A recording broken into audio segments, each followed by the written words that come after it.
Hey, podcast friends.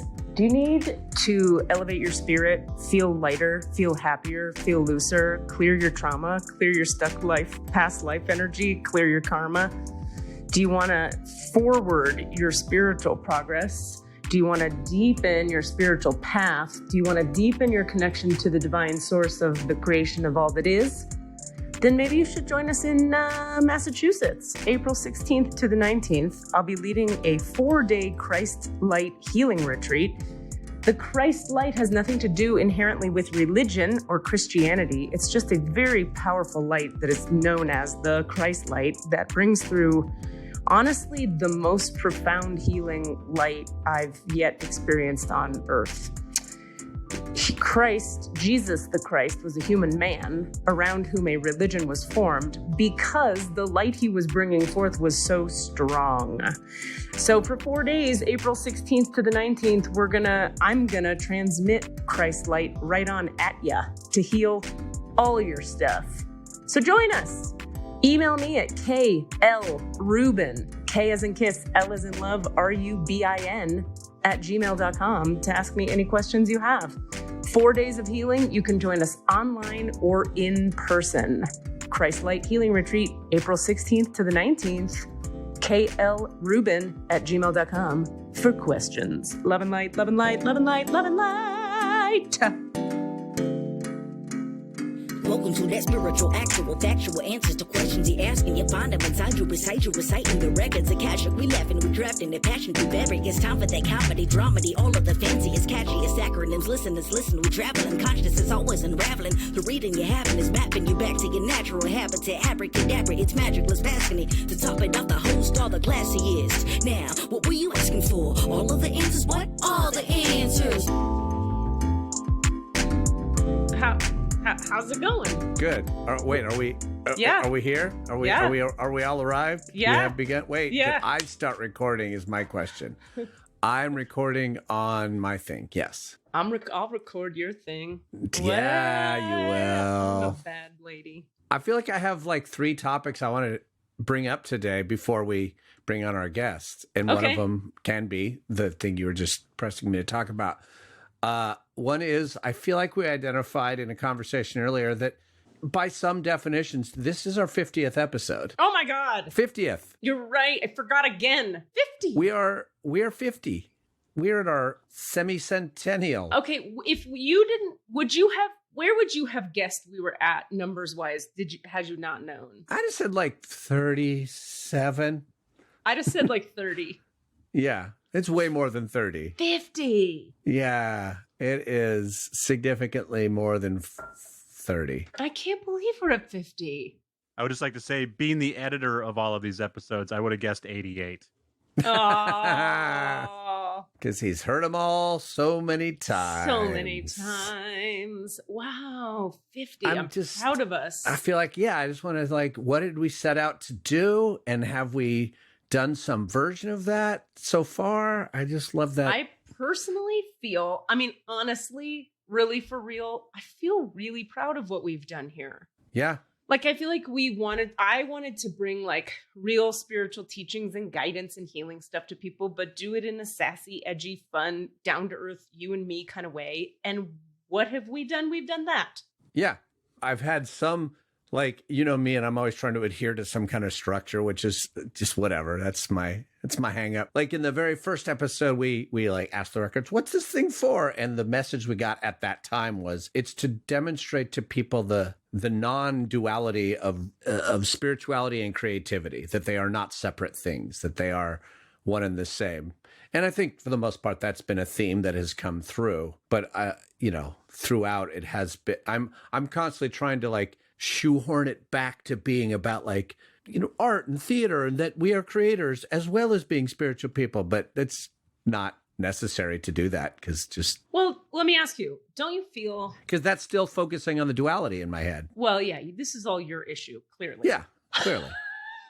But just for the sake of discussing it, for people who might relate to this issue in their head, would you agree, and you could say no, but would you agree that having guests on who are working in the creative fields and talking about their creative exploits and bringing a reading, like a psychic reading or a Akashic Records reading into that conversation, that we are literally marrying creativity and spirit in a way. Absolutely. And also, half of our guests have been, I would say, would fit that description, at least half. Yeah. But I hear what you're saying too, because, you know, there's a way that we're not like, I don't know, we're not doing movie reviews or something. We're not like, last week in my rehearsal, we blah.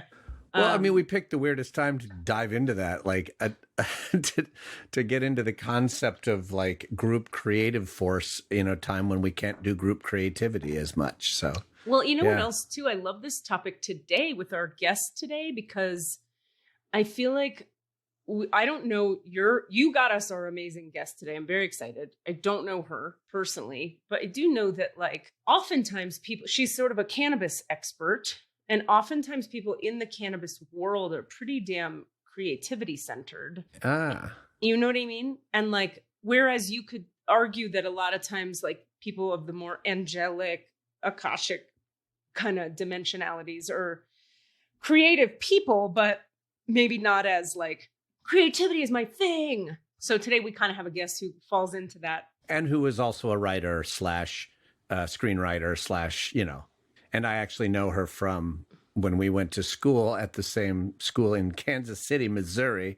She was an undergrad and I was a grad student getting my master's degree in acting 100 years ago. Wait a minute. You went to acting grad school in... How do you not know this, Katie Rubin? In Kansas? Kansas? No, in Missouri. In Missouri?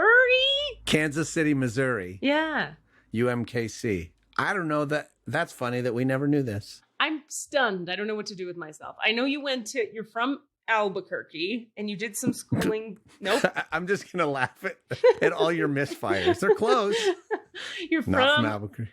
A place and you went to a school and there was a time when you did improv in Albuquerque. Right. I'm from Los Alamos, New Mexico. Okay. That's where I grew up. I was born in Oakland, but I grew up in Los Alamos, which is 2 hours away from Albuquerque. But there was a period of my life where I moved back to New Mexico as an adult, was living in Santa Fe and doing improv in Albuquerque and theater.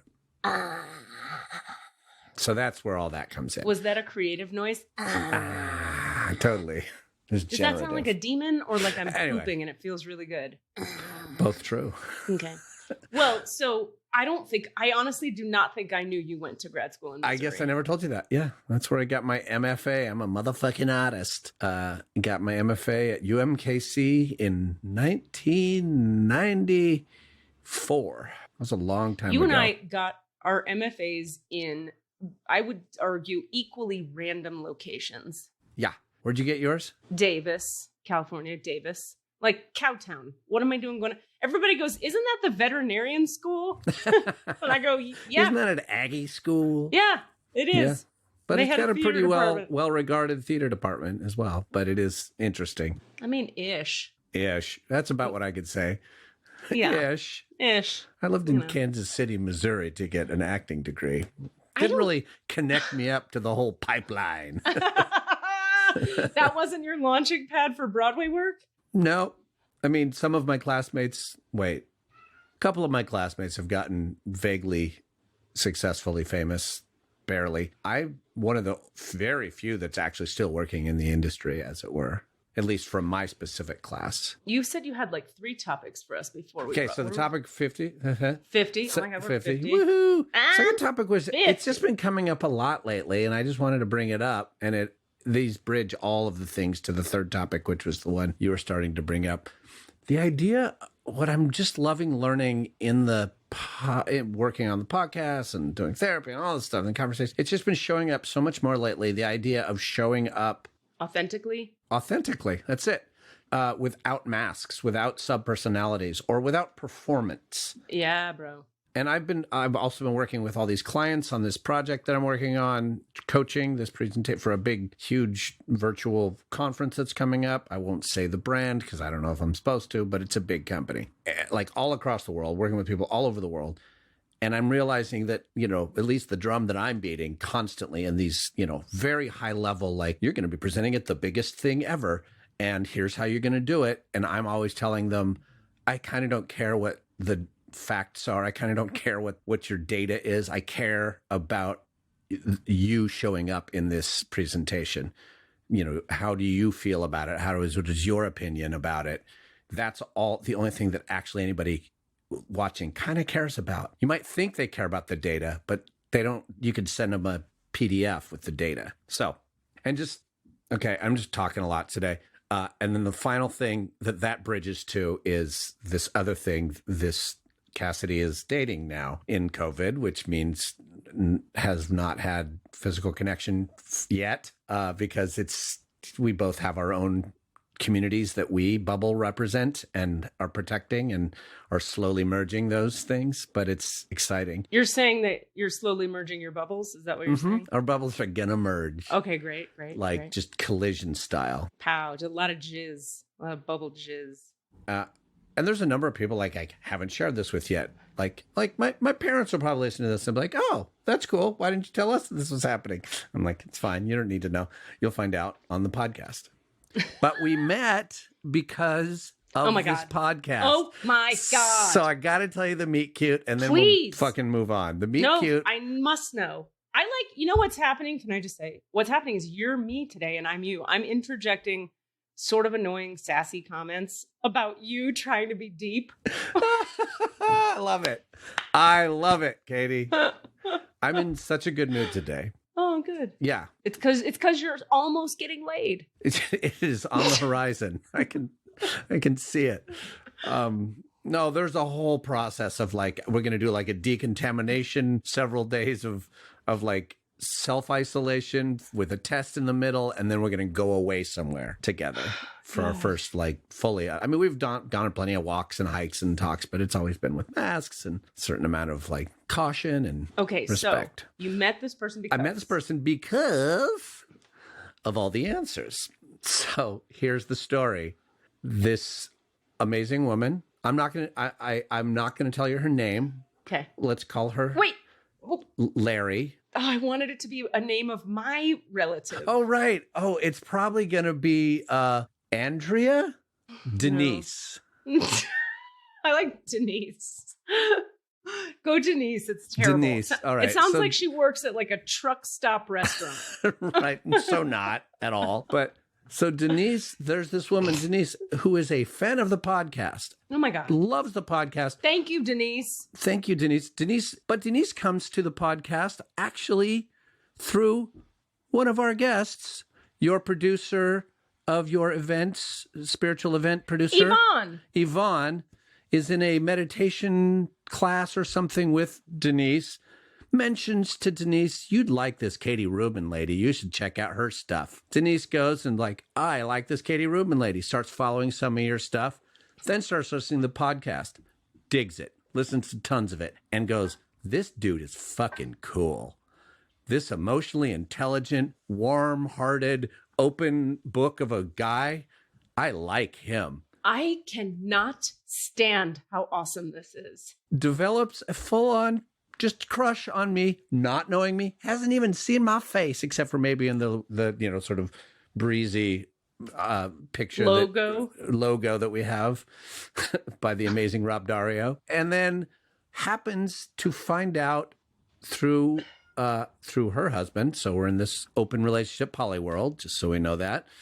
Her husband goes, hey, I think our mutual friend, knows this guy, Cassidy. Here's my name on the podcast. Just because who knows a Cassidy? I wonder if it's the same guy. It's like her super bestie friend, who I also happen to know, mentions it. So goes, oh, yeah, that's Cassidy on that podcast. I know him. Yeah.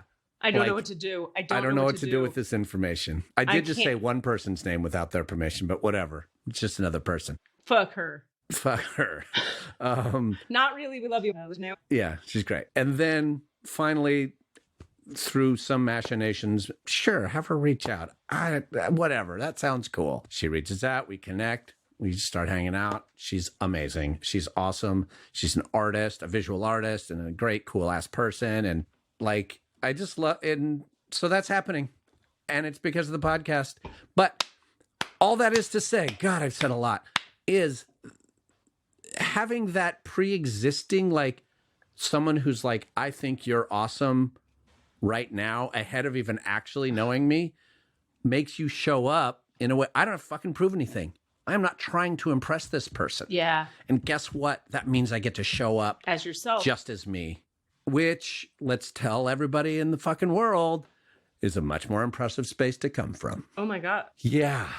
So all that is happening. I cannot imagine a cooler, better way for you to meet someone. Right? Because, you know, I've known you in a lot of contexts over a lot of years. And I feel like the you on this podcast is the most whole, integrated, calm, nothing to prove you that I have known. I mean, I always love you. I love everything about you. You could prove all day if you want. I still love you. I just, what we get to do here and the way that you and I talk and the people we have on and the bringing spirit into it, I just see you not trying so hard to do anything for, you know what I'm saying? I do. And that's exactly it. That's the beauty of the whole thing, is that, like, not having to, and then that allows also in the conversation, like she and I are having, her now having to like get into that space, because if she's coming at it from this other direction, I can't speak for her. I don't know if this is her experience, but I can imagine having the experience of like, oh, I see this person, like, we jokingly, she was like, yeah, you're like this celebrity. I'm like, it would be weird were I a celebrity, you know, that this happened this way. Yeah, that would be weird. Not really a celebrity, but thank you. Anyway. Would that be weird?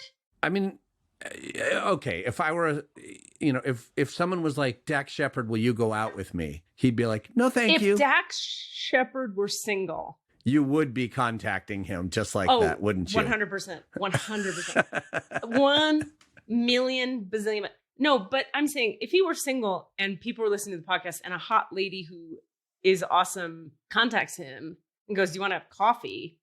As long as she's not a creeper and annoying in the way she contacts him, I don't think there's anything wrong with that. Yeah. Don't you think? I don't think there's anything wrong with it, but I can imagine it being like, I can imagine hearing from it. Like, also we had an intermediary, someone who like could vouch for each other. So that helped.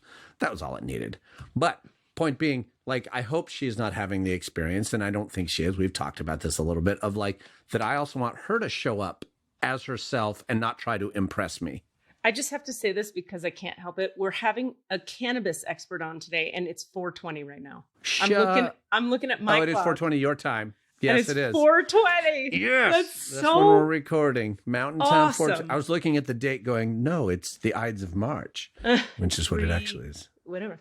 Dude, I'm so excited for you, and I hope we get to hear the unfolding saga continue. I'll let you know. Sega Genesis continue.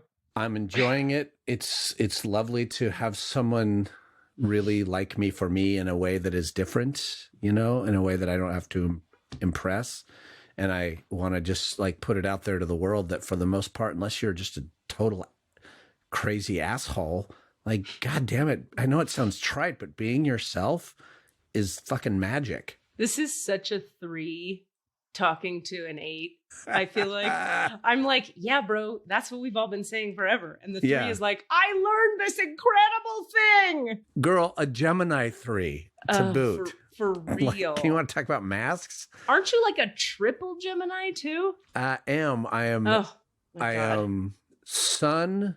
Moon. I think I'm sun and I'm sun, moon, and Mercury, and my rising is Virgo, I think. Okay, fuck.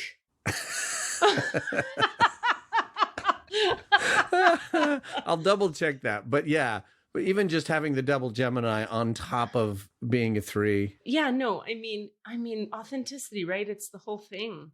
It's the whole, for me, it's the whole thing. It's the only thing. I don't know any other things. Oh, we talked about this a little bit last time. The idea of that you like you were saying, like, oh, I hope I'm not too much or whatever, that you think that sometimes, but that you are also ultimately just like, I guess you better see this person who farts, you know, let's not pretend to be a person who doesn't fart, because I find it so exhausting to try to be anything other than what I am that I just can't. I mean, let's be real. I mean, when you first are dating someone, it's sort of like the best sides of you are being shown. Like, that's been happening. And we've been like, those veils are coming down and we're seeing each other so I'm finding like more of my like, I'm tired, I don't feel like it self is, I'm saying more just like stuff that's less almost like manicured, or like it's, what's that word when you curate? It's almost like you That's curate. the phrase I like to use. Yeah. I've been spending I've been years of curating people's experience of me. And that's an exhausting thing to do. It's so exhausting. Also, like, it's so easy to see it for other people. Like when I listen to you talk and you're not curating yourself, I'm so much more connected to you and drawn to you. And I love that Cassidy even more than the other ones, you know, but with yourself, it's harder to believe, right? Like the voices I hear in my head, if I'm 0% curating, are like, I'm like a cranky, boring old lady. Right. And why would you want to hang out with me at all? That's if I listen to those voices, you know? And I'm just pretty good at being like, I hear them and I'm just not going to make my choices from those voices, whatever they say. Ooh, but I think you just came up with a new, like, rule number 37. Don't make choices from your voices. Dude, that's some shit right there. That's the business. I love when a catchphrase just organically, I guess that's how catchphrases are, right? It's not a catchphrase if you like had to try to create it. I feel like that's exactly what branding people literally do all day. It's like, how about voices don't make good choices? Nope, that's not it. Yeah. Voices and choices, a bad match. Nope, that's not it. Voices aren't the place from which you should make choices. That's a catchy one, Katie. I think you nailed it. Like, I felt like the rhythm, it was very like polyrhythmic, it was like a horse tripping on its own feet. not galloping, just stumbling And falling.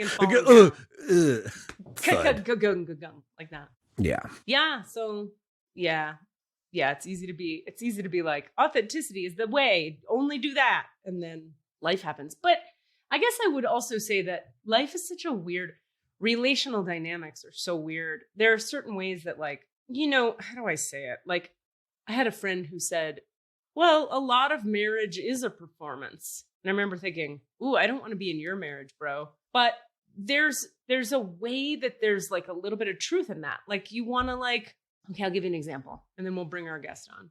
I stayed over at the new man friend's house last night. So his name is Newman. We're going to call him Newman. Newman. I thought we were calling him man friend. We are. Manfred. Newman. Manfred is a name. Oh, interesting. Manfred like Newman. I think it's his name. Newman. Just as his name. Newman. Manfred Newmanson. Newman Manfredson. That's it. Okay. So Newman and I spent the night together last night, and we were, of course, because there's a pandemic, we were both in respective plastic bubbles the whole time. Inside his apartment, full bubbles, just like a hamster balls, hamster bubbles. And the making out we did is I got naked inside the bubble and pressed my body against the inside of it. Nice. He did the same. And there's a little hole that they built. I'm going to stop this. So anyway. And then you use a condom on that, right? Sure. Yep. Well, his penis has had many COVID tests and it's clean. So that's okay. Let's just say that he has been entered into your bubble. Oh, man.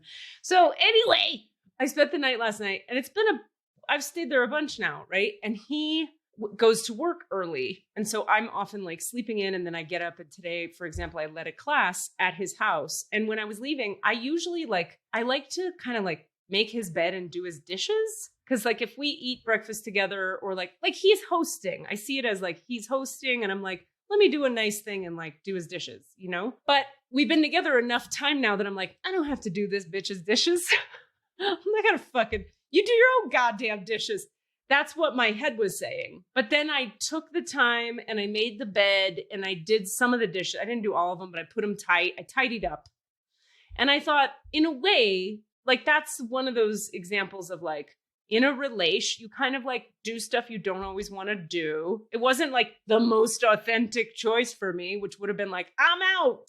Right. That's the thing where it's like, why do people go to couples therapy and then they teach you tools to relate more clearly and carefully with each other. And is that performance? I don't know. But like, I don't think so if you have a good therapist, because a good therapist should be helping you communicate kindly that which is actually true. Right. So that's not about a performance. We might tamp down certain reactive aspects of ourselves. We might, right, but not so much, tamp them down as just like,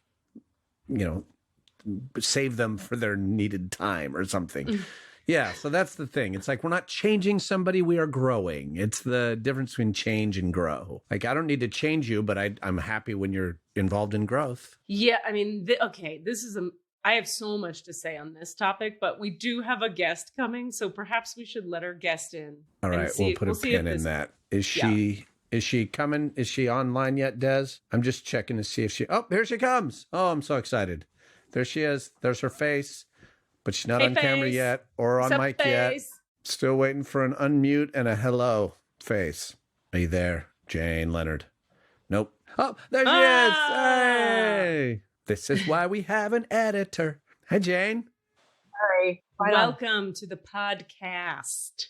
Nice to see you. Holy crap. Welcome, welcome, welcome. I'm so excited you're here. Is this your bedroom that we're looking at? Yes, this is my studio apartment with my boyfriend. He went down to his car to have a Zoom meeting.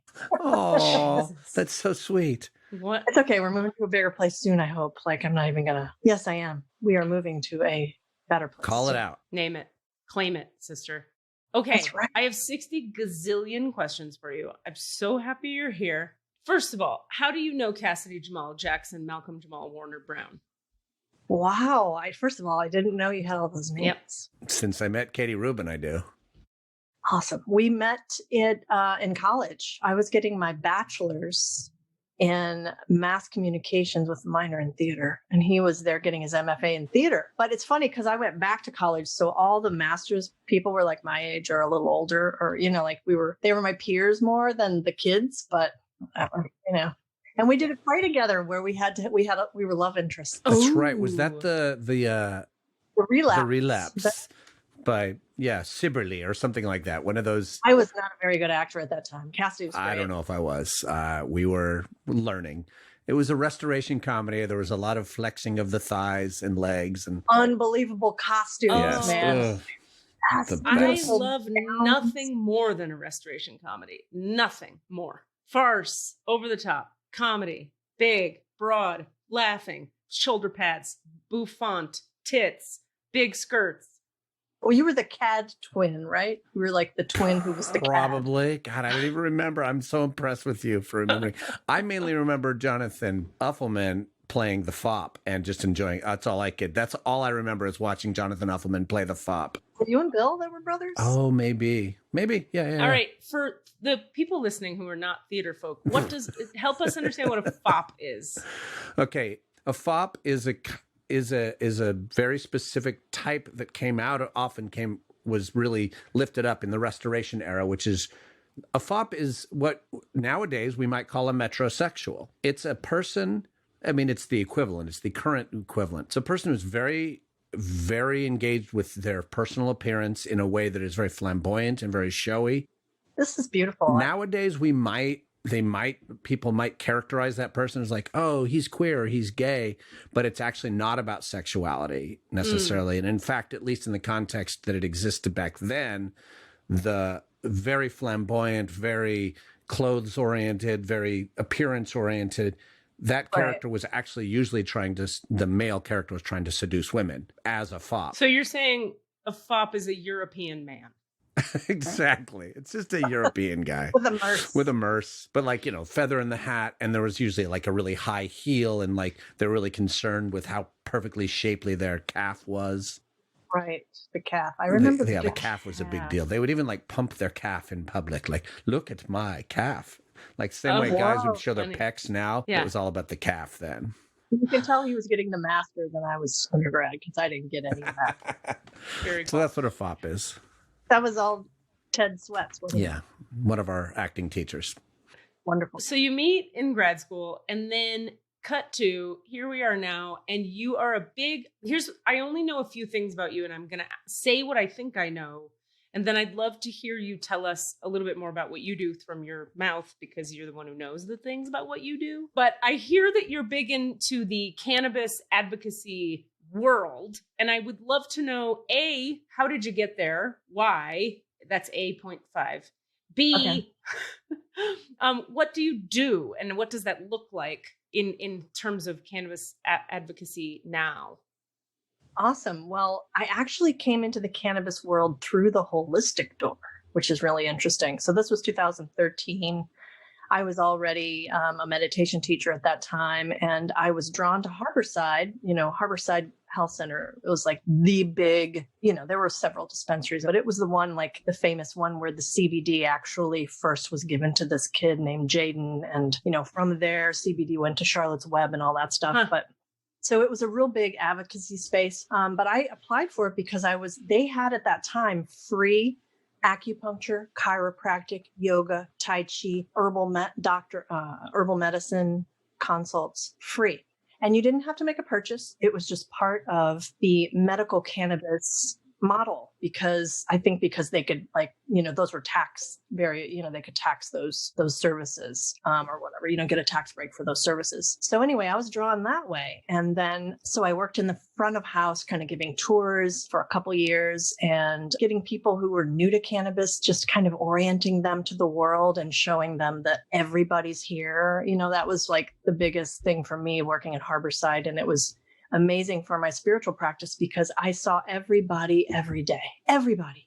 I mean, people you wouldn't see talking to each other ever on the street. They would be talking to each other in line at the cannabis, in the cannabis dispensary. So it was this really beautiful place with a lot of very, very talented people. But it was also the kind of place that talented people were not going to go anywhere because it very quickly went to a retail model. They lost those services, or they're for pay now. I'm not sure. But, so I met this really wonderful group of people, very talented and really big into healing and advocating for this plant, which is a healing plant, no matter how you slice it, whether you like THC or not, rub it on your body and come talk to me later. But so then I started also teaching meditation there.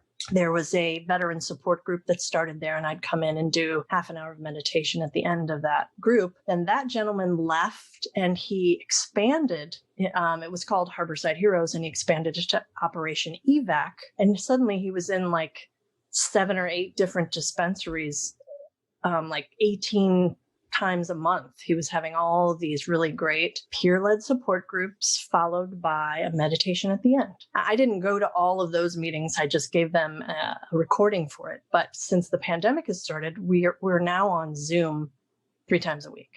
So it's open to any veterans. It's also open to civilians who need community. It's cannabis friendly. So we don't, judge for cannabis. We don't judge for much. And it's just a beautiful community. And it's interesting that it happened this way because now we have people coming from all over the country and people from all over the world showing up. And it's just such a lovely, lovely space. And for me, it's been such a touchstone to be able to just show up 3 times a week with this work and with these people. And we're all, just navigating this edge. I mean, this edge is incredible that we're on, like this leading edge. It's, it's unprecedented. And so it's easy to get kind of caught up in the size of that. And so meditation is just so grounding, it just kind of keeps you in the moment. That's the whole point of it. Just stay right here, right now. Yes.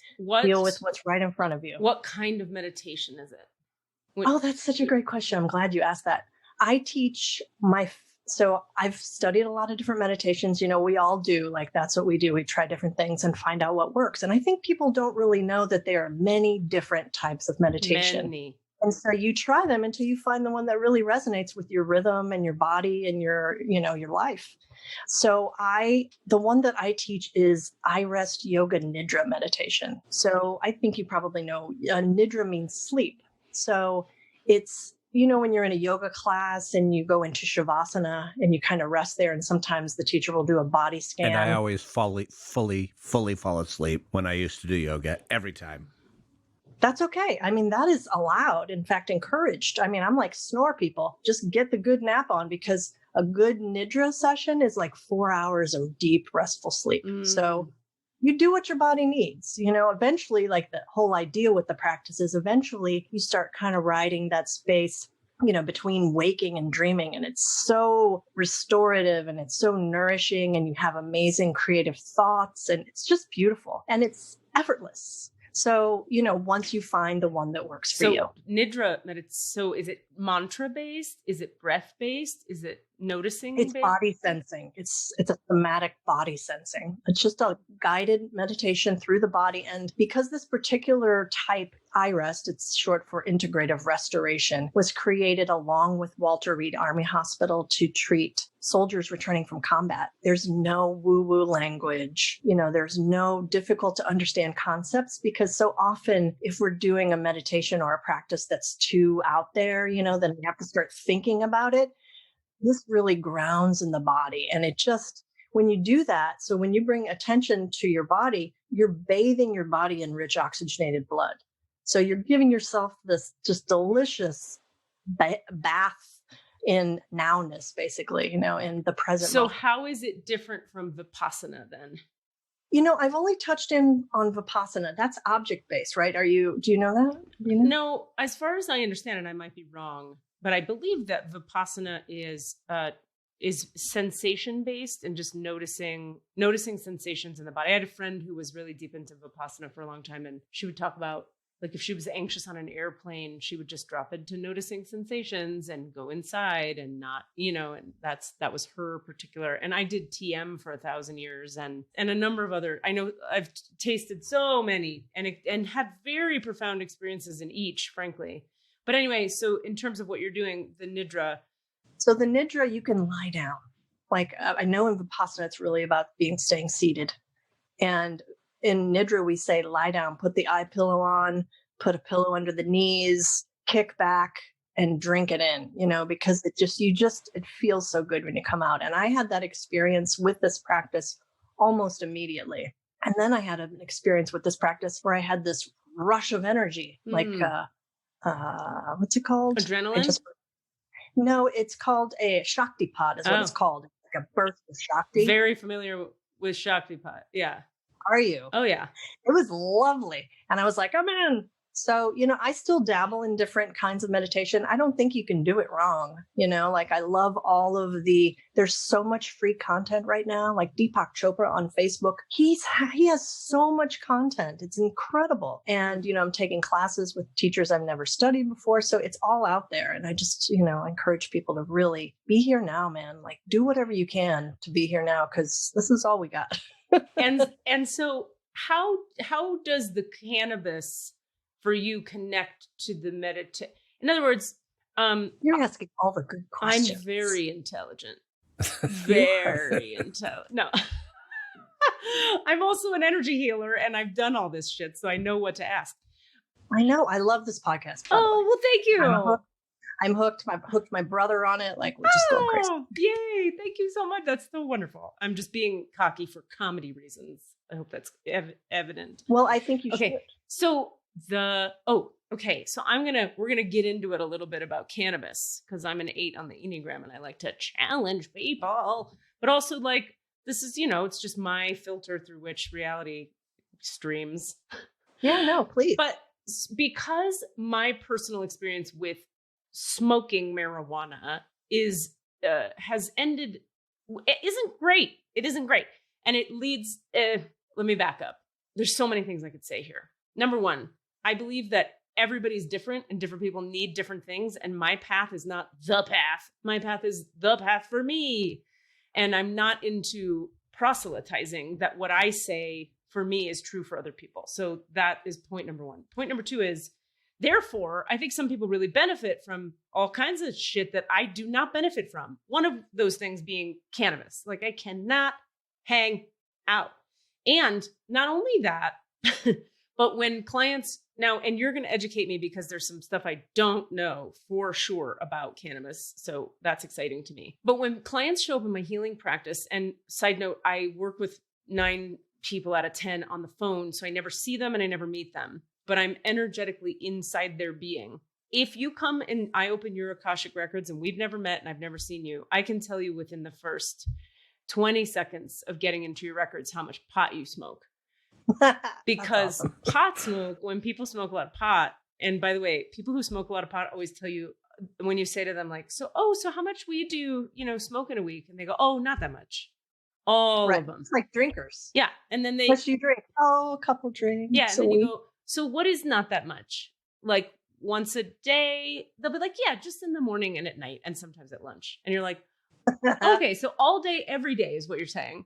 Is that what you're saying? And they're like, well, I I mean, have a theory about this. okay, put it. I want to hear it. I want to hear it. I'm just going to finish the thought briefly, and just by saying that. So I'll see that right away, and then we spend a bunch of minutes clearing that so that I can get to. There's like a fog that is, and I experience it as like a purple sheen that's on people's. It's like a layer between themselves and their experience of themselves. That's fascinating. Okay. And so then I have to sort of break up the purple sheen, and then they'll be like, whoa, I'm like here. And I'll go, yeah, you haven't been here because you have a purple sheen between yourself and yourself. And then At least it's not a Charlie. maybe it should be.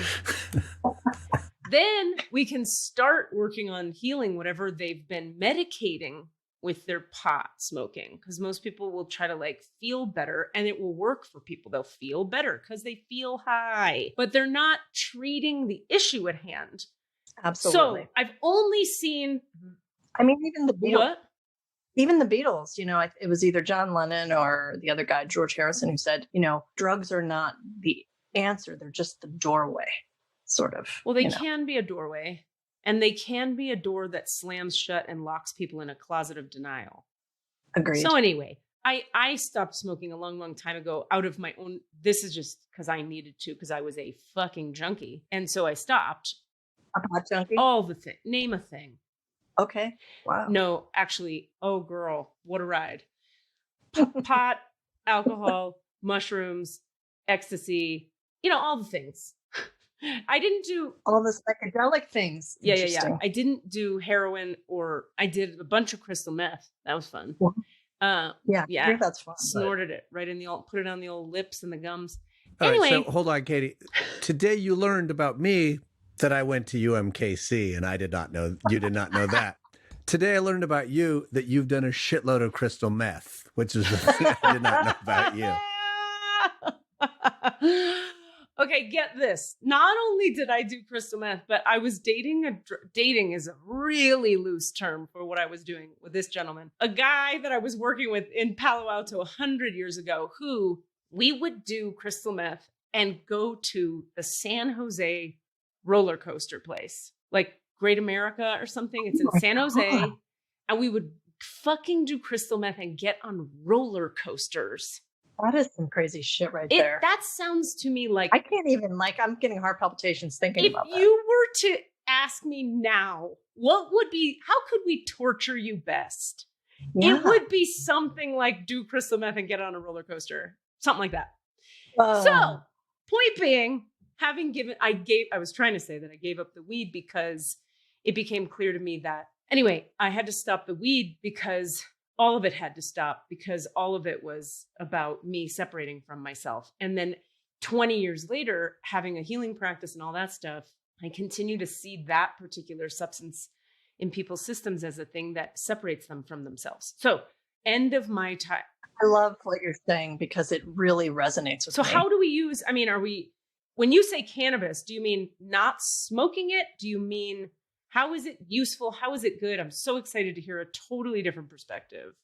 Okay, well, the thing about it is, first of all, you've touched on something that I thought was really right on. And that is, this kind of separation from yourself. So I think that both cannabis and meditation, I teach these microdosing and mindfulness classes for this exact reason, because I feel like both cannabis, THC, when you have just a little bit, and a microdose is 5 milligrams or under. That's a microdose of cannabis.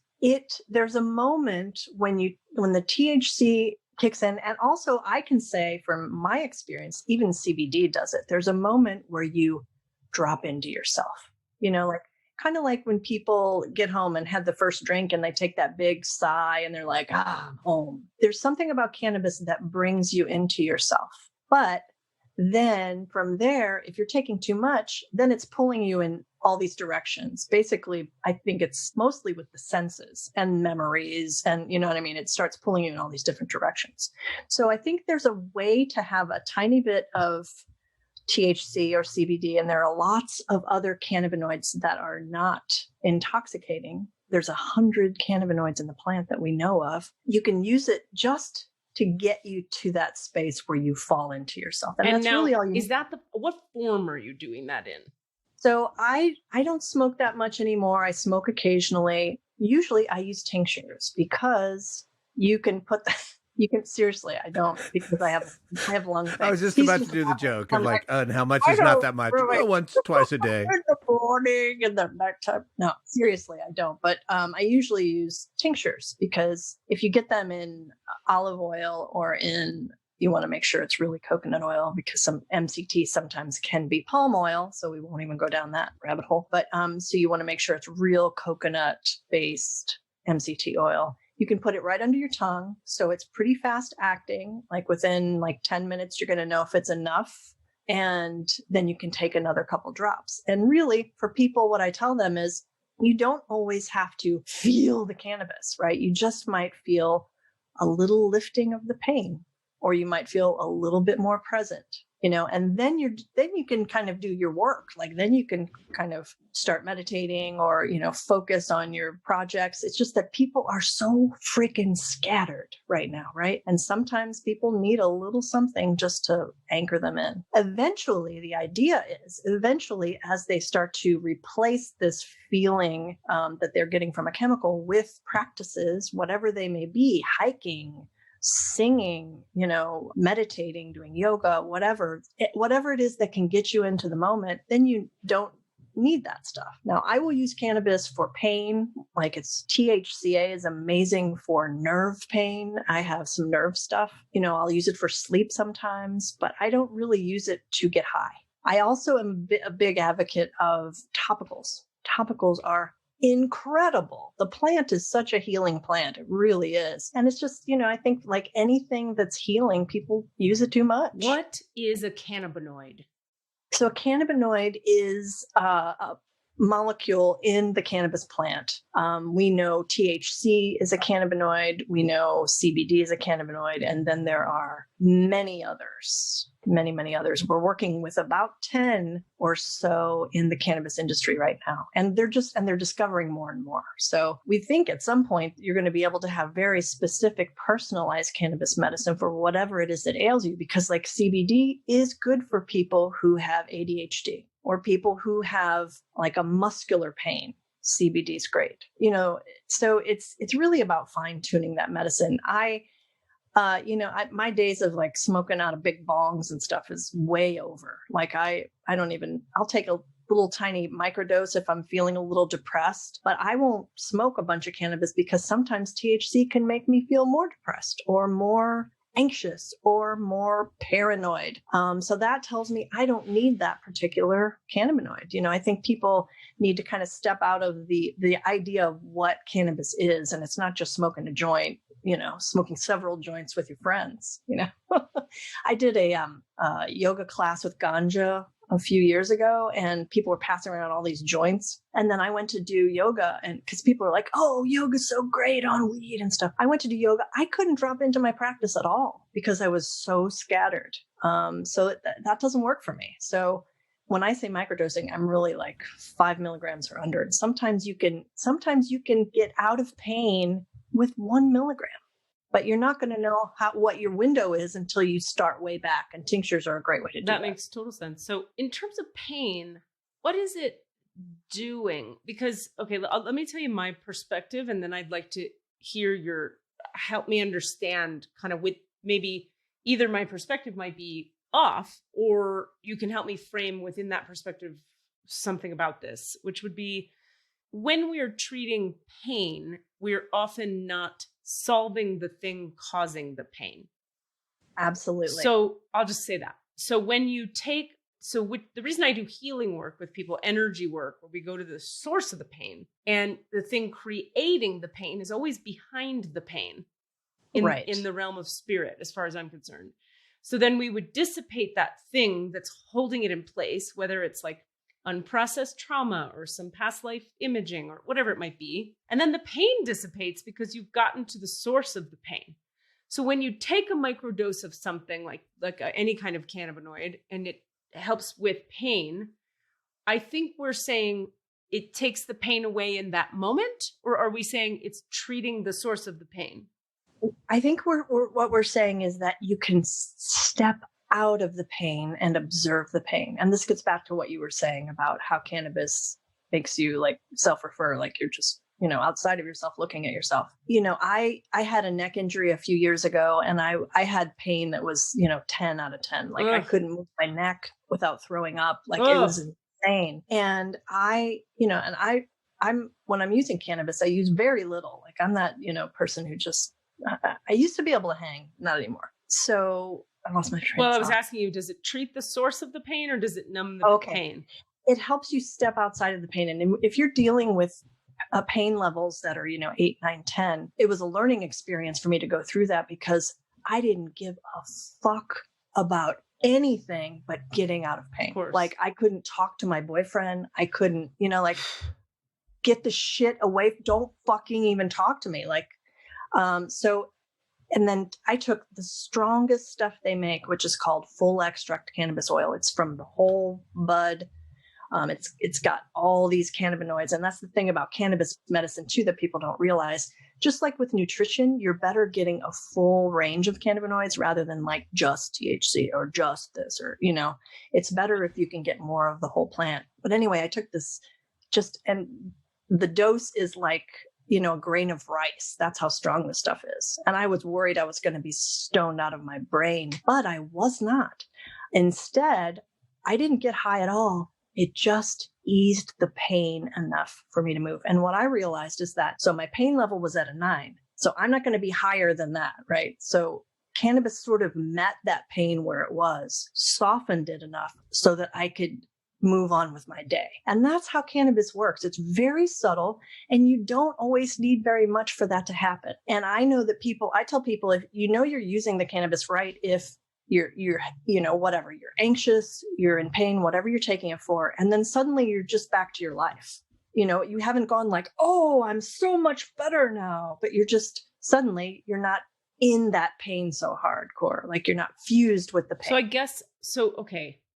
But I agree with you that there's something behind the pain for sure. But I think some people need guidance into that pain and then how to step out of that pain or that idea of themselves or whatever it is. They need to be able to step out of it to observe it and then move on to healing.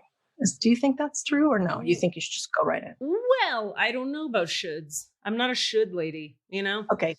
Well, I'm always open to learning more. Well, I hear you. Me too. That's why this is a really fun. I love this conversation. But so let me see if I'm getting what you're saying. I just want to see if I really, really get it. Almost in the same way, it sounds to me like what you're saying is that almost in the same way that a deep and actual meditation practice will deepen you into yourself and then separate you from that with which you are identifying as self, but that isn't self. Right. Meditation will separate you from that with which you are identifying such that you experience peace. Yeah, even momentarily, like even for just a moment. And I think cannabis does that.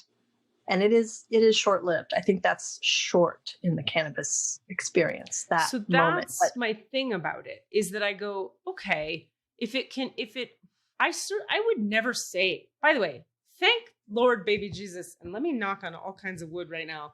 That I'm not, thank you, universe, thank you, that I'm not currently in so much pain that if I ever was in that much pain, I would call you, probably. I'd be like, what do I do? What do I take? I'll take it now.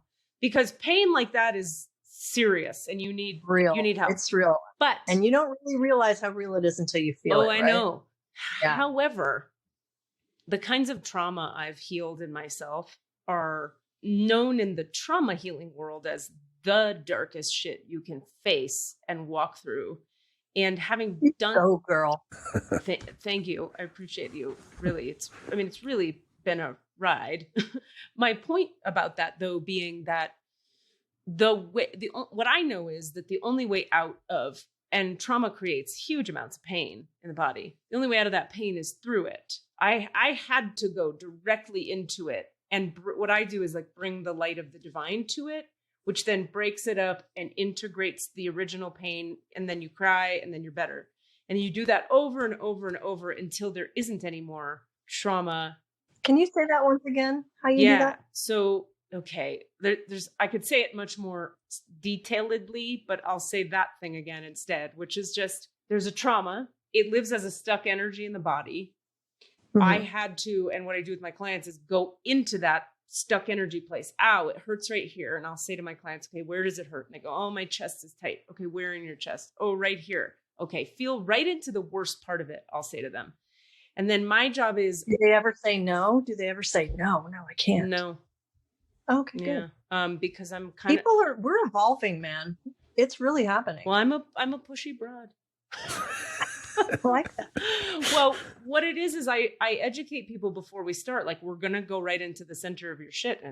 But the thing about it, and the reason they say yes, is the moment you go in there, I'm transmitting so much light at the pain place and the trauma origin point and the holding pattern that by you being present to that pain, the light will meet you there. So the combo of the divine light and your presence just like literally breaks it up and turns it into what it actually is meant to be. Fantastic. So the point being, there has been no, I mean, and I know this only because I tried literally every other thing other than doing that thing to try to heal my stuff, and nothing worked. And so it became a kind of like, I guess I would call it like a truth for me that the only way out is through.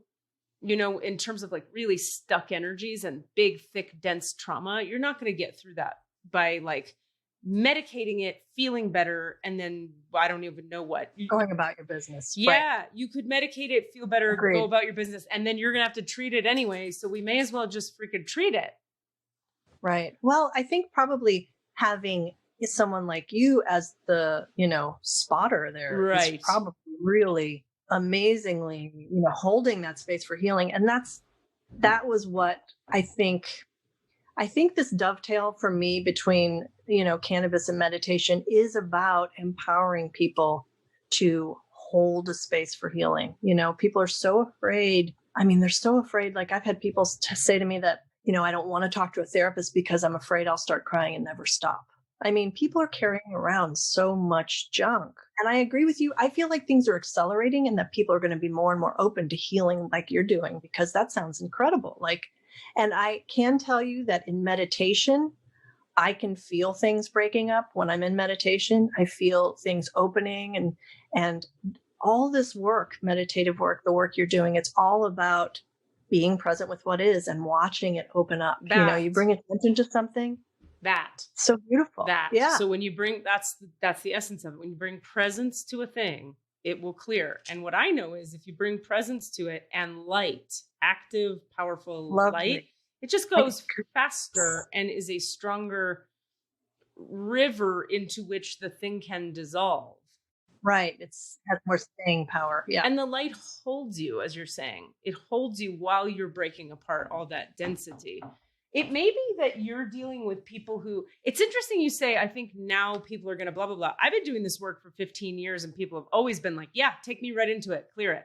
And I think that's just because that's I'm going to call in people like that because that's how I am. Right. And they trust you. They trust you with the process. If they are for me, which comes back to the concept I'm really a big proponent of, which is that there is a way forward for everybody. And I am a way forward for some people. And I am not a way forward for other people. And I bet cannabinoids are a way forward for other people and not a way forward for, you know what I mean? There's no way. There's many ways. Well, and also, you're speaking about this earlier, but it really is about seeing yourself, and being with yourself and forgiving yourself. And, people find different ways in, and I'm again, but there is this idea that something leads you down a path. And then from there, you're off and running. I mean, just like spiritual teachers, I've had so many spiritual teachers, and just like acting, Cassidy, it's like you learn all these different techniques and then you create your own. Like you find what works for you and you make it, and then you're in the world creating. Yeah, that's right. I think that's amazing. Right. I think something you're giving me, which is nice, is I could actually maybe get behind the idea of microdosing so small an amount with people that it gives them enough separation from the current activation that they can then do their work. I could support that idea if the people you're microdosing with then do their work. That's the thing. And that's always the challenge. Like I have, I started a website called The Compassionate Bud Tender, where it's kind of like really basic stuff for newbies with cannabis and with meditation. And I created this card that is called, I called it the stash card. So you can write down what you're taking, when you're taking it, how it makes you feel, and if you can really do that, you can dial in what's perfect for you, without over medicating, because everybody over medicates with cannabis. Of course. Yeah, because it's so fun, right? Well, when I first started at Harborside, we had 1,000 milligram brownies. They don't make those anymore. But there were people who had severe trauma and in so much pain that was the only thing that would get them to and from and to sleep at night. And at that time, people were coming in, hey, I have these, low dose 25 milligram things. I'm like, let's try those. And they're like, no, we want it higher. We want the THC higher. And I'm like, there's a market for this shit, man. But I was ahead of the curve, or a lightweight. I like the idea of, you said something earlier that I think is interesting that kind of titrates this whole idea of like when you microdose and ultimately you're dropping, it helps you drop into yourself. But then this is on the idea of like feedback loops and how our bodies, like it's how neurofeedback works too. You can then recognize that state and return to it without the chemical tool.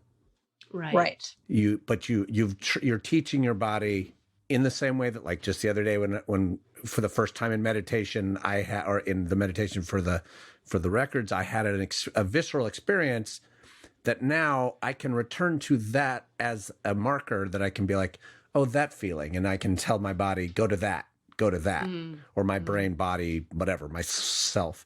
And so maybe like this idea of like using the tool to either lessen the pain so that you can see clearly for a moment, just to be able to hear Katie say, okay, now we're going to walk in there. If I was in so much pain, I wouldn't even hear Katie talking. So I could, so step back from that. But also like, okay, that space of being in touch with yourself, now let's actually be there yourself and spend some time working through there. And, Katie walks in and says, great, here's some light. I don't know. This is the way of, I don't know. I'm having thoughts and I like them. Yeah. I really like what you're saying too. Absolutely. It is. I mean, the brain is really incredible. The neural pathways are ready. That's the thing about IREST, the meditation I teach too. Like we have a 3-part sankalpa or intention at the top. The first is to meditate on your heart's deepest desire, which we just don't do. Like, come on, dream a little. Secondly is setting an intention for the practice, which is pretty standard for most practices. The third is connect with your inner resource.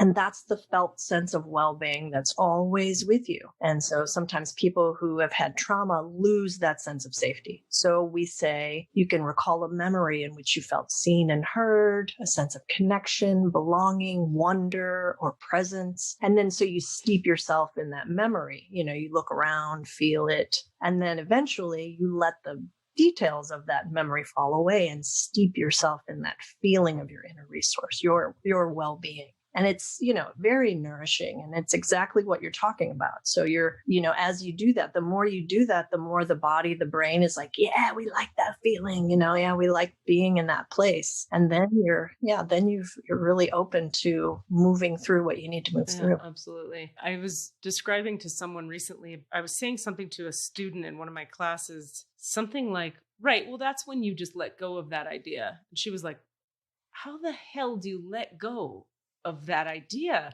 And I was like, oh, right. Okay, let me back up. And then I realized that like I have so much practice going into pain, opening into it and saying yes to it, receiving healing light there. Like in order to open and receive, you have to let go of what you are contracted around. Right. And you have to let go of your idea of it as well. Well, okay, now let's put a pin in that, because there's a lot. I have 1,000 things to say about that, which is fun. But just to finish that thought, it's like, even for people to open enough to receive some light, there is a letting go in opening. And people are terrified to let go, as you mentioned before, because they know that when they let go, they'll start to feel their pain. And so like they're going to quote unquote cry a lot and never stop, right? That was your words. So what I tell them is you're going to cry more when you open. And then I'm going to flood you with so much light from the divine right now that it's going to move that process forward faster. And there will be a moment where you're done crying about this. But until you're done crying about it, this pain you're experiencing in your leg is going to keep showing up, because the pain is always secondary to the actual thing, which is usually a heart issue or an emotional stuck point, which is why I was saying that put a pin in the idea of let go of your idea about it, because you're correct in that through my lens, I would agree with you when you say folks have to let go of their idea of fill in the blank, whatever. But what I know in addition to that is that what we're really doing in energy work, spiritually based energy work, is healing the heart.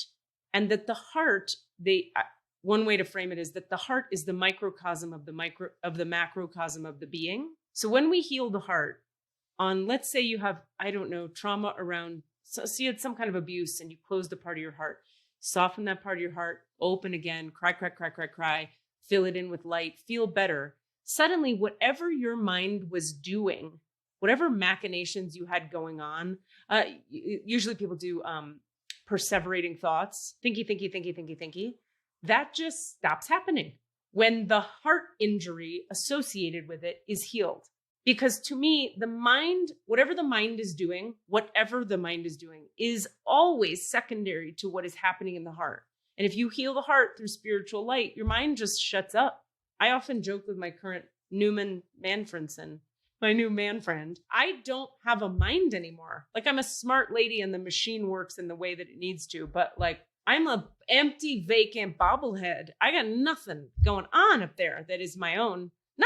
Nothing. And it's because I've done so much fucking heart work that my mind has nothing to obsess on. Now, I'm a human and I get triggered and it can lock on things, of course. But I mean, my baseline is so quiet and peaceful. I can't believe it on the regular, you know? Hashtag goals. Exactly.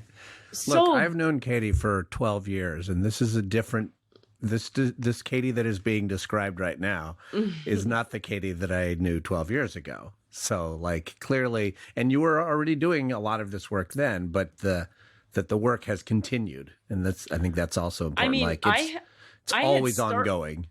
Oh yeah, it's always ongoing. But like at that time, Cass, I hadn't cleared I was just starting to clear the things in my heart then. So the mind. Did you have a really good teacher, or did it just kind of come to you? Boy, I've had many teachers in many moments of many different types. Like, I have this uncanny ability kind of to like run into exactly who I need at that moment to get me to the next person who gets me to the next. But 12 steps in short led to Sufi healing, and the Sufi healing turned me into a space cadet bobblehead whose baseline is constant peace, which is crazy. Because my baseline was constant agitation and anger and resentment and fear and trauma and amped upness and then depressed and amped up and depressed. I mean, awful. Right. And that's why people medicate. I know. That's why they medicate. Yeah. Correct. To, balance it out. That's right. Coffee in the morning, drinks at night. Like, it's, yeah. What a wheel. So to me, I had this real knowing that there had to be a way to even out where I didn't need to go up, down all day. I could find, and what I found for myself is that healing the heart through spiritual light is the way to silence all of that, because it doesn't medicate it. It eviscerates it. It's not there anymore. Right. It's heals it. Yeah. Which is great. That's really awesome. What a lovely journey. Lovely. I don't know. It's lovely these days. Well, lovely from this side. Yeah. These days it's pretty lovely, but it wasn't for a long, long time. I'm sure it was hell and hard. I mean, this work is not easy. I've been working with the terms Dharma and Adharma, and thinking about authenticity, and am I in my authenticity whenever I say that, where, and it's really interesting because when you start doing that work, you have these thoughts, the ego is always like playing out these things you're going to say or how you're going to be cute or whatever. And then, I find myself doing that and I'm like, oh, it's just totally not authentic, and it's a lot of work to kind of really look at yourself in the ways that you've had to do that to get to where you are. Like, it's true. What does Adharma mean?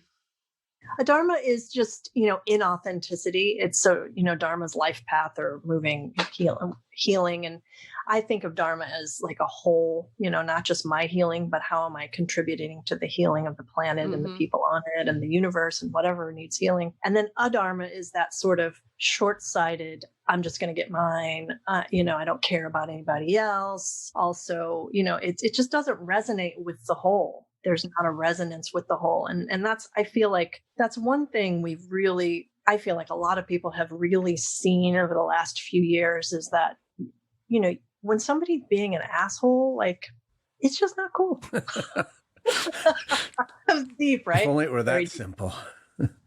Well, that goes to what we talk about a lot on the show, is like just the idea of being in alignment and not being in alignment, like being in alignment with your core self and your true values. That's when you're authentic. And that is when you are sort of living in your Dharma, maybe, to mix all the different linguistic patterns together.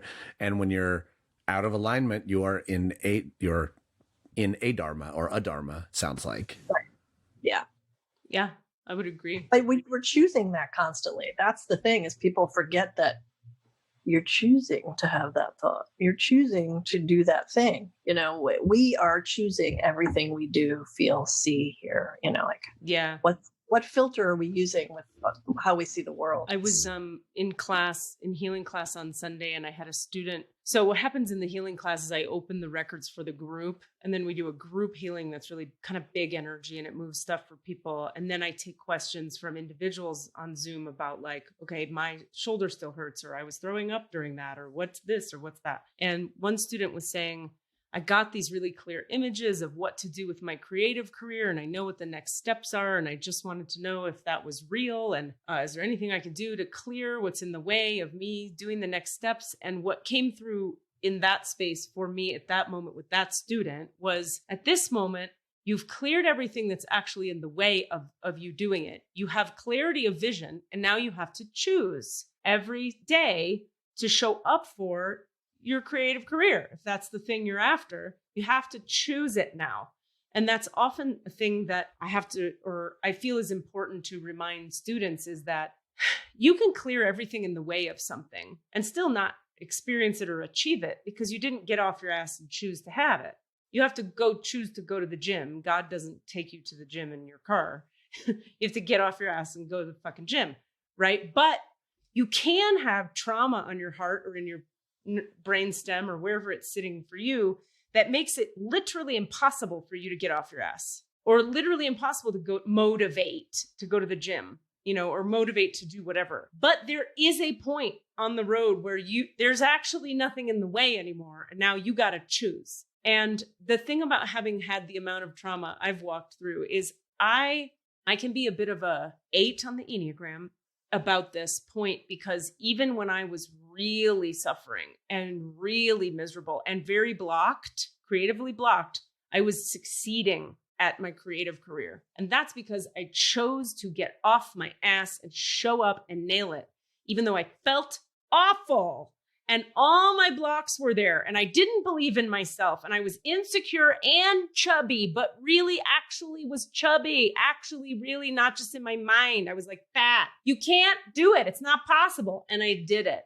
because I know how you faked it till you made it. I know how powerful choice is. You can choose in any moment to show up and do well, no matter how much pain you're in. Not the kind of pain you're talking about where if you can't move your neck, that's a different deal. But then I was like, great. I'm a big, strong lady. I can choose. Good for me. But I would like to experience life where I'm not in constant suffering. And I'd like to be able to choose these things from a place of ease and flow rather than like, I'm going to make it happen despite myself. And that was the purpose of the healing work, was to get to where it was like, I'm at ease. Yeah. All right. Well, what I was going to say is, I'm at ease. Now what do I choose? Because once you're at ease, or I find once I've been at ease, what I actually need to choose changes. Like, how bad do you need to do that thing you thought you needed to do so bad now that you're at peace? And sometimes the answer is still pretty bad. I need to do that thing. I'm at peace and I need to learn to play the violin. But other times I'm at peace and it's like, oh, the violin was actually a way that I was sort of subjugating my in my low self-worth, say. I was going to learn that violin and then feel good about myself. And it's like, wait a minute, if you just feel good about yourself, do you care about the violin anymore? And you can only find that out once you experience having peace that isn't dependent on something you did. Cool.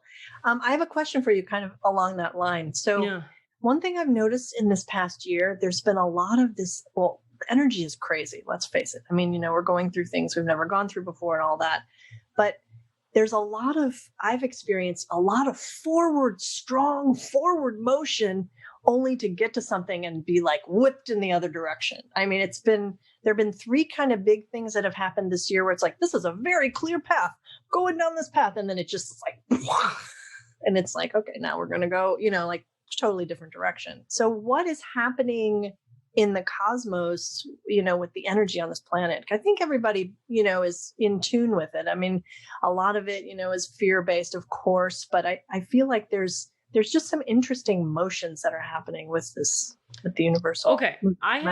I have a perspective on this, but first I'd like to ask you, are you referring to your own experience? Are those 3 things you Those 3 things are my experience. Okay. Here's how I see what's happening. So okay.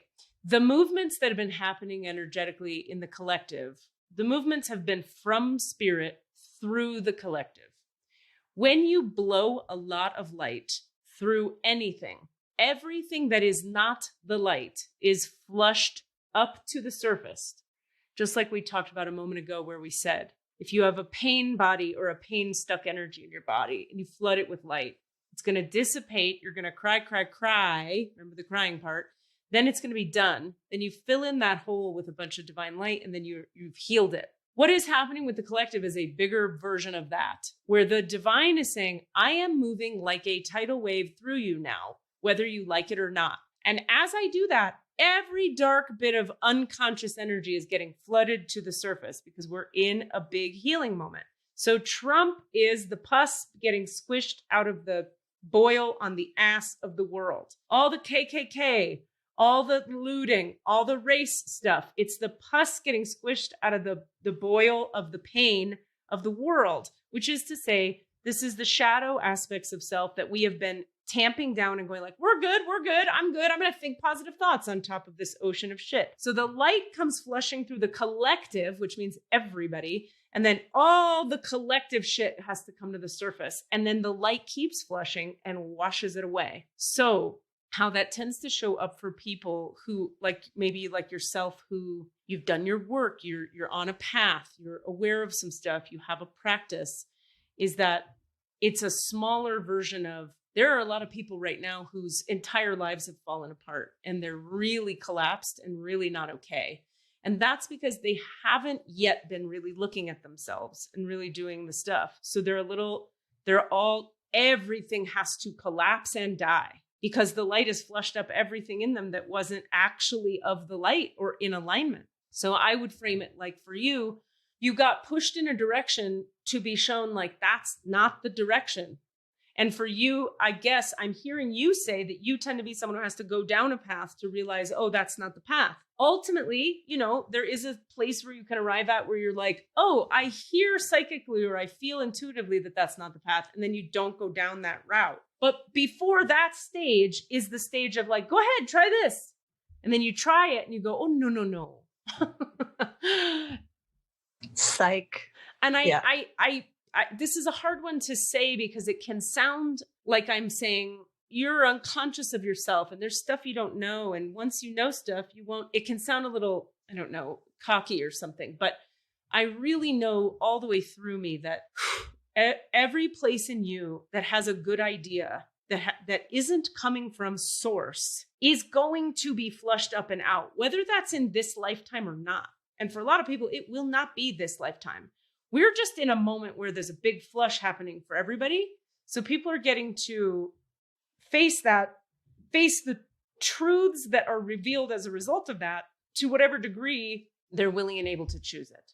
And the last thing I'll say is, I wonder, were there any awarenesses that arose for you about the similarities between the three different things that started and then got blown up and turned around. What did you glean and what did you realize about, because that's a pattern.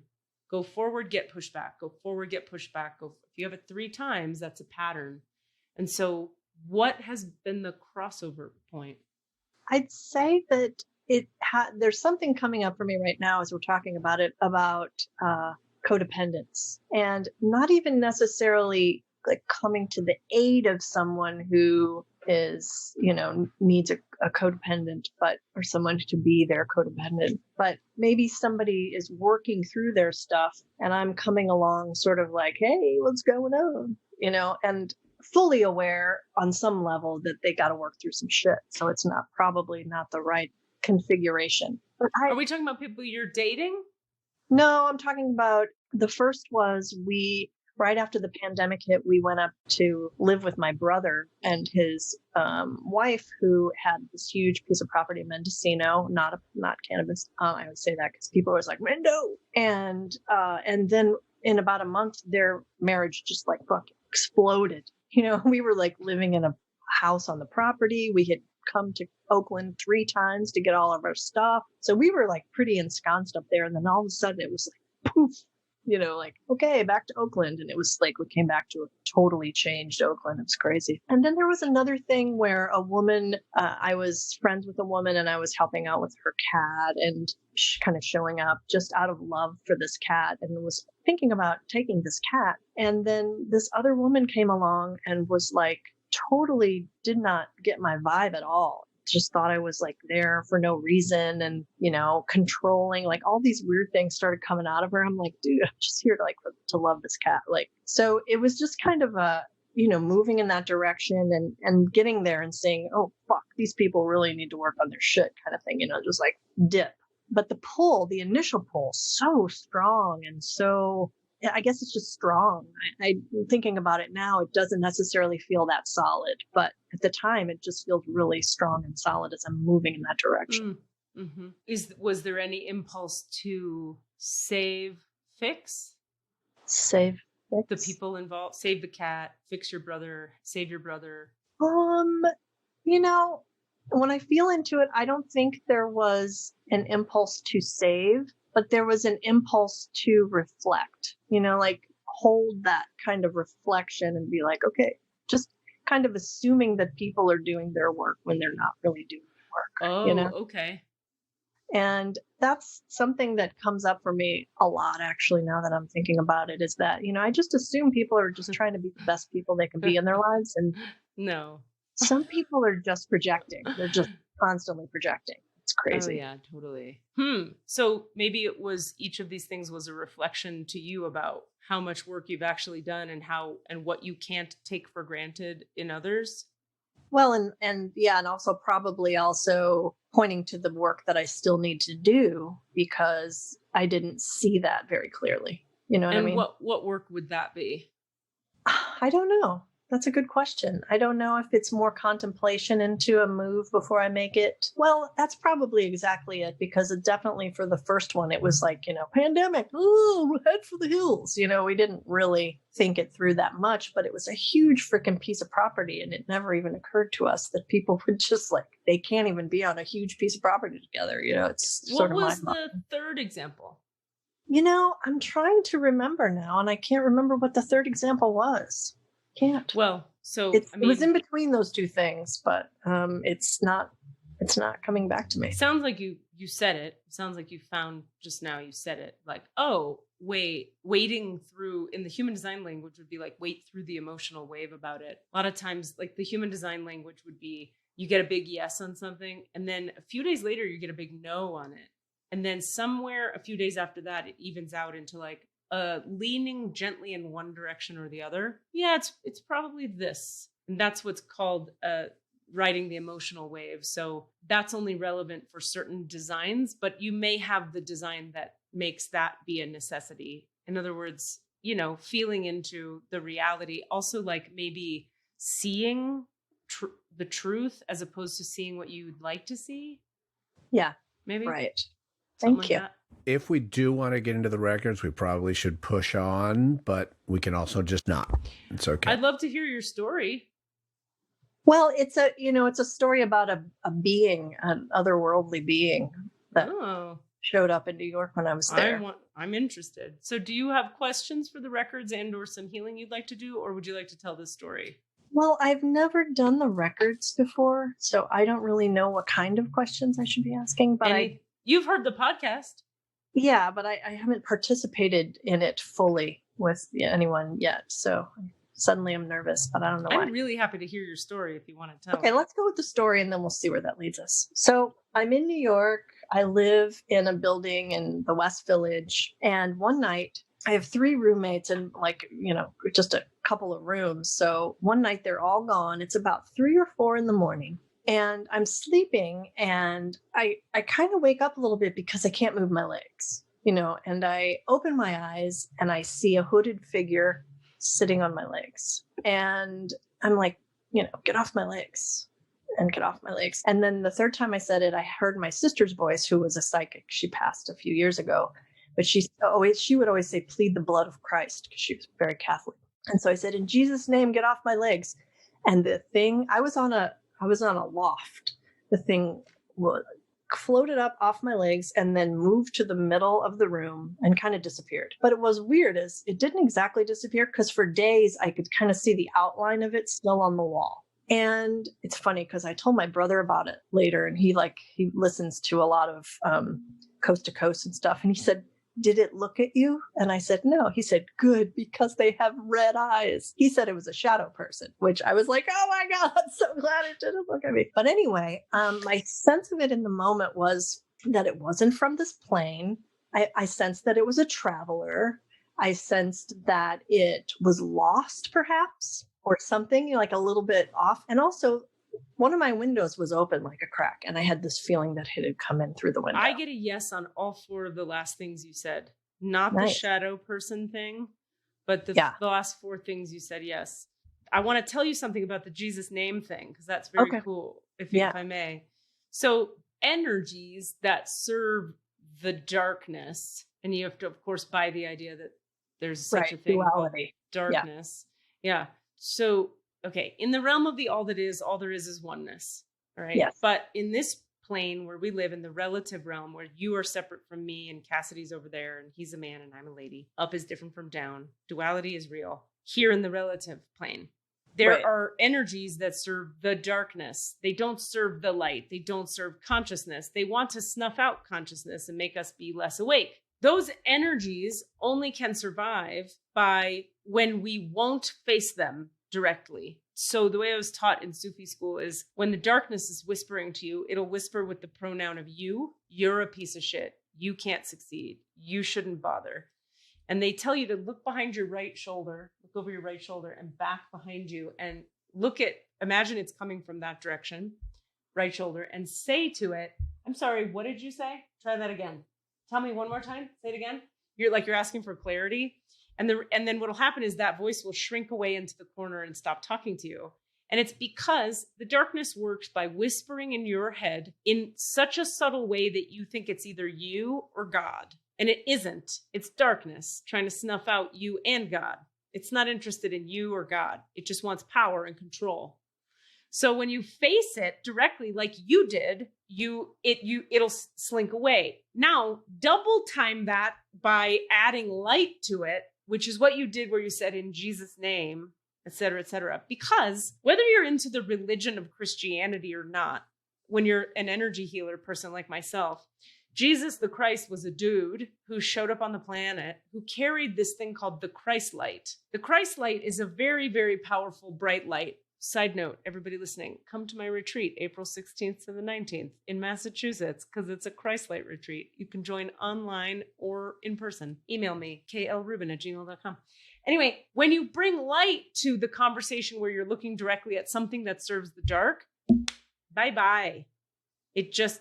And we always think, because we've been trained by horror movies to believe this, that if it's a dark, hooded, scary guy, it's stronger than you. And it's not. It's just a dark, hooded, scary guy who's scary because we've been trained to believe he's scary. But if you look him directly in the face and go, I need you to go ahead and leave now. In Jesus' name, amen. It goes like, oh shit, I gotta go. That's not all that powerful when you think about it. Yeah. All you need is to say in Jesus' name, amen. You could also, by the way, say in the light of every star being, in the light of God, in the light of any spiritual path where the light matters, in the name of the light, you could do that too, and it would work. Nice. It's just that people Awesome. know Jesus pretty well because we're very Christian in this culture and Catholic. Anyway, so I'm so happy you had that experience because you got to see your own power in the face of something like that. Fantastic. Yeah, it was really cool. Thank you for enlightening me on that. God, my pleasure. Awesome. Thank you for Was that a sharing play that on story. words, Jaene Leonard? You are a writer after all. Well, What kind of stuff do you write? so I'm currently in a screenwriting program through Maharishi University, which is a transcendental meditation-based program, a consciousness-based program. Meditate and create. It's the David Lynch MFA. So David Lynch is a big meditator. You know Wait, that, right? David Lynch actually has an MFA program? Yes, through Maharishi University, the DLMFA, man. That's what I'm getting. I'm in my last semester Of screenwriting. of screenwriting and a consciousness-based program. And what is your screenplay about? I'm writing a supernatural thriller, as a matter of fact. Yes, you are. It's awesome. It's really, really interesting. It's about trees, and it's just kind of shifted, which is interesting because I was basing it loosely on an experience that I had in San Francisco where I overheard a violent crime. I didn't see it. I just heard it. And then I came out of it with just incredible nerve pain on the side of my head for weeks. I called in all my healers. And so I just actually brought it out of that specific incident into more of the main character, the protagonist is just kind of tuning into something, a darkness in that space that happened many, many years ago. And she's just, getting that sort of download instead of specifically experiencing it. But wow. What was the violent crime you heard? I heard a woman being attacked. I was in Telegraph Hill, and it was the middle of the day, and I was waiting for an audition and had my computer in my car. I found this little dead end that had some parking, and I was all like, such a beautiful day. I had the windows open, and I hear this, first I heard this noise, and I'm like, what the hell is that? And I hear this screaming, like somebody has just seen like a snake or a spider, that kind of shrieking, kind of like, ah. And I'm like, somebody watching a movie?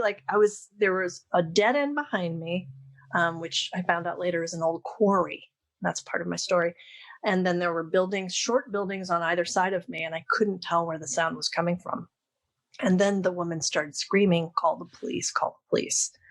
And I heard a man's voice, or, someone else's voice with a deep voice. And I heard punching and slapping, and then I heard nothing. Like there was no whimpering, and I called the cops. I was fucking terrified, like fight, flight, freeze. I froze. I was in the car like, the fuck? I didn't know what to do. Called the cops, and then I walked around the corner just to kind of get out of that kind of space right there and waited for the cops. They came, went down the street, and then I was like, oh, thank God they're there. And then they left. And I was like, what the hell? So I called them back, and then some other guys came, and I showed them. They got back there into the space and couldn't find anything. Like it was just one of those things. It was just like, I've heard it, and I don't know if anybody else heard it or what, but it's like, wow. And the after effect of that, in my body was pretty tremendous. Like, I always forget, and I remind people that, you may think you're over something that you've gone through, but the body takes like weeks or months to really start feeling it, and it's been quite a journey. There's a great book you might like called The Body Keeps the Score. I have that book, actually. There you go. I got it for the meditation that I do with the vets. So yeah. And there's another one that you may be familiar with too. I don't want to misquote it. I think it's over here. Let me see. It's called Trauma. Oh, here we go. Waking the Tiger, Healing Trauma. And it's story after story about, there were these, I'm not sure what the term is for the kind of doctors they were, but they were working with animals in the forest. And they saw how animals shake trauma out of their body. Exactly. Yeah. Right. Yeah. We don't have that mechanism. Yeah. Right. I think of myself as the thing that makes the shaking happen with the right. light. And then they cry, and then they go take a nap or whatever. Yeah. Yeah. So like there's story after story in this book of like an owl got shot and they find this owl. It's such a terrible story. And they bring this owl into the medicine room, and there's a table, and they operate on the owl, and they put him out under the drugs, and they take the bullet out of the owl, and then they nurture him back. And he's just all kinds of fucked up and frozen. And he's in the room and he's just kind of looking around like, what the fuck? Who are these people? But they know enough to leave the window open. And so they just let the owl be free. They're feeding him. He's warm. They're doing all the nurturing. And one day they said the owl just turned his head, looked at us, shook violently. His whole body went, flap, flap, flap, flap, flap, flap, flap, flap, flap. And they said there were feathers everywhere and wings, flap, flap, flap, flap, flap, flap, flap. And then he like took a breath. He went, and then he flew out the window and went away. Oh my God. Because I love that story so much. isn't that great? Oh, It's like, that's all we need to do is like be with the trauma, shake it out, and then breathe. right. So he was just stuck in that one particular part of it, of course. Aren't animals wonderful? Like that's what I love about the internet is learning the emotional lives of animals. It's so wonderful. That's cool. In brief, in our last few minutes here, you just made me think of it. It's interesting. Newman Manfredson and I, that's my new man friend. We were driving to, we actually, Cassidy, I didn't tell you this, we went to Chaco Canyon. Oh, nice. Have you been there? Yeah. Holy shit. Yeah. That was amazing. Yeah. The ruins after ruins after ruins, endless miles of ruins. Incredible. And we're leaving Chaco Canyon to head to Albuquerque. And weirdest thing happened. We're on this dirt road. This was like last week. We're on this dirt road. By the way, this is for our show too, Cassidy. Oh, right. I'll write it down. For our show yeah. So we're leaving Chaco Canyon on a dirt road in the middle of nowhere. There are no things. There's just desert for miles and miles. There's like a Ford Focus type car ahead of us on the opposite lane. All of a sudden the car stops in the middle of the road. And I'm like, ooh, this doesn't feel right. So I stop. We're far away, right? But like I can see him clearly, the car. The car stops driving and I just know shit's about to go down and I don't want to drive by this car because who knows if they have guns or whatever they have. We stop my car. I go, what the fuck is this? A woman gets out of the car. A man follows her. He punches her in the head many times. She goes unconscious on the road. This was like a week ago. On the dirt road by herself. Fwa-poomph, her body collapses like in an awkward position where it's clear she is unconscious. Because this fucking man just hit her in the head so hard. The man then he's pissed, clearly. He starts walking up there's a hill to his right, and he's just like stomping away mad. God damn it. You can hear him going like, son of a God, fucking damn it. And he's like mad, and he's stomping away up this hill, leaving his car in the road, and this woman unconscious in the dirt road. Just taking his time, though, not rushing. Doesn't give a fuck that we're sitting there watching this whole thing. Stomps up the hill, leaving his car in the road, and this woman unconscious in the dirt street with her face down, by the way, in the dirt. So we're sitting there and I'm like, okay, we call 911 and I'm not going to drive past them. It's a 2-lane dirt road and there's no way out of Chaco Canyon at this point where we were on that road except to go that way. Yeah. But I'm thinking, I don't know who's in that car. I don't know what kind of gun. I'm not driving by the car. No. Yeah. Call 911. The cops answer. We tell them the whole story. And as I'm talking to the cops, the woman comes to and like shakes her head. You just made me think of it. We're talking about the shaking, or I just remembered it. She comes to, shakes her head a little, gets up, and I'm talking about immediately makes a beeline running after the man up the hill, trying to get him. And she's yelling, "Don't leave. I'm sorry. I'm sorry." Oh. My God. So now she's gone and he's gone and we're watching her chase after him, which is just like so heartbreaking Yeah. that she thinks she has to apologize for anything in that situation. And we slowly drive by the car because I want to get the license plate number. I get the license plate number. It turns out all the windows in the car are not windows. They're tape. They're like the whole thing has been taped up. The windows are blown out of the car. It's like a bad situation, right? I get the license plate. I give it to the cops. We leave and we had to like process for a few minutes to like release that energy from our bodies. Cut to half an hour later, we get a call from the police, New Mexico police, it says on my phone. I answer the phone, or like, I actually missed the call, and I call the number back, and they go, oh, hey, you're the one who saw the thing. Yes, it's me. Are you still there? And we go, it was half an hour ago. No, we're far away now. And they're like, bummer. We were hoping you'd still be there. And I was like, what?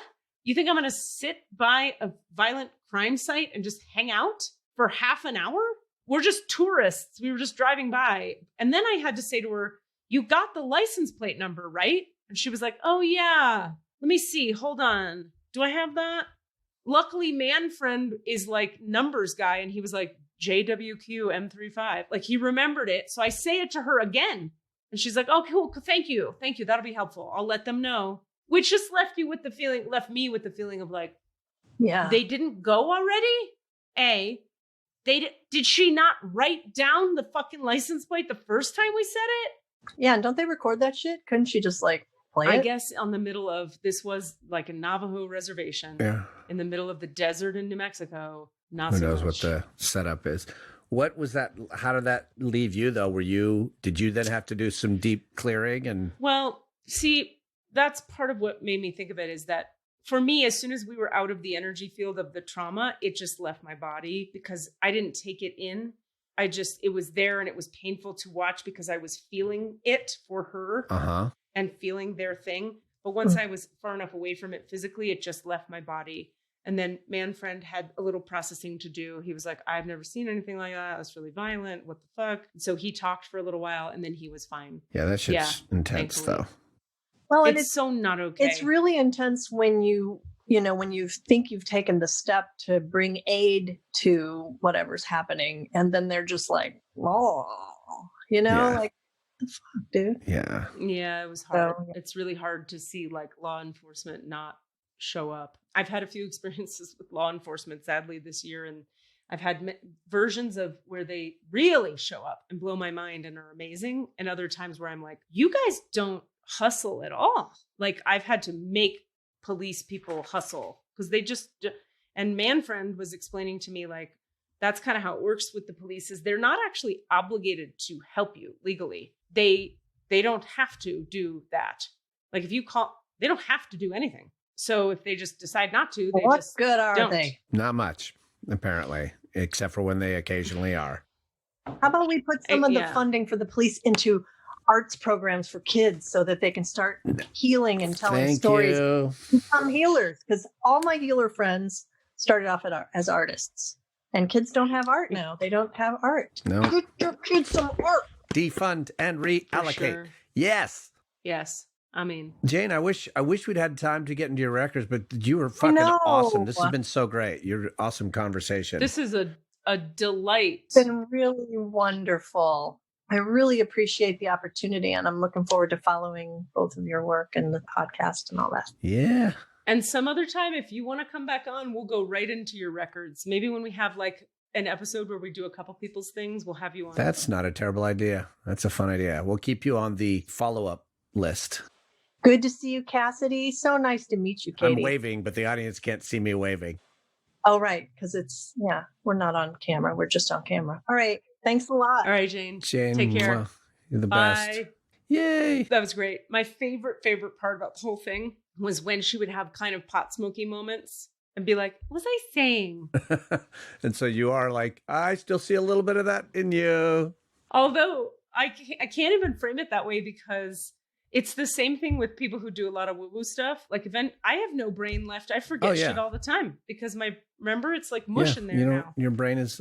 So yeah, I also love the sort of non-arguing argument. It wasn't an argument at all, but like the sort of like, oh, I see it this way. Help me see it a different or another way. And then she was like, oh, I agree with you. And here's a different way around into that idea. Like that's always the best. That's the thing. When you don't come at people attacking their point of view, but going like, hey, here's how I see it. Let's talk about our differences. Then everybody's safe to just be like, oh, it's this, it's that. I see this because it's all about like what energy I'm holding, right? I only know this so well because I had so many years where I wanted to be able to have these kinds of conversations with people where I go, I kind of see it like this. How do you see it? And then let's talk. But I had in my body actual like resistance to other people having different points of view that I have. Yeah. And then when you come at it with that energy, people feel that and they don't want to talk to you or they resist and then you're fighting. Yeah. But if you just come at it like, I'm open and here's how I see it and what do you know? Yeah. It just feels to me, I think what I'm trying to say is I have gratitude for being able to have conversations like that now because there was a lot of time when I couldn't. Yeah, for sure. And once again, we managed to bring the theme into, she brought the theme in of being authentic. That's true. I missed it. Once again, it happens. Yeah. Now, next time, I'm going to grill the shit out of you about your datey lady more. I want to know everything. Great. Do your work. Also, you do your work. Bye. Bye. Bye. You asking for all of the answers? Say what? All of the answers? Yeah, all the answers. Hey guys, thanks for listening. We'd love to hear from you. Please email us with your questions so that we have questions to answer in the Akashic Records. Our email address is allanswerspod@gmail.com. That's allanswerspod@gmail.com. And if you'd like to find us on Facebook or Twitter, it's @allanswerspod, @allanswerspod. Thank you. Oh no, we lost Desmond. I'm sure he'll be back. Do we need him? But he is not recording, so hopefully we are both recording. We do need him ultimately. No, I mean we need him, but I'm saying, do we need him to keep going? Because I'm recording, you're recording. There he is. Okay, while you do that, I'm gonna let my cat out because she's not shutting up. 1 second. Desmondi, are you back? Desmodius? But I think we're fine. He can't hear us, but we'll just say He can't hear us at all somehow. Why is he not writing us back? he's just doing what we ask. Oh, I can hear now. Be nice, he says. Welcome back. We're glad you're here. That was a Sounds Awesome production.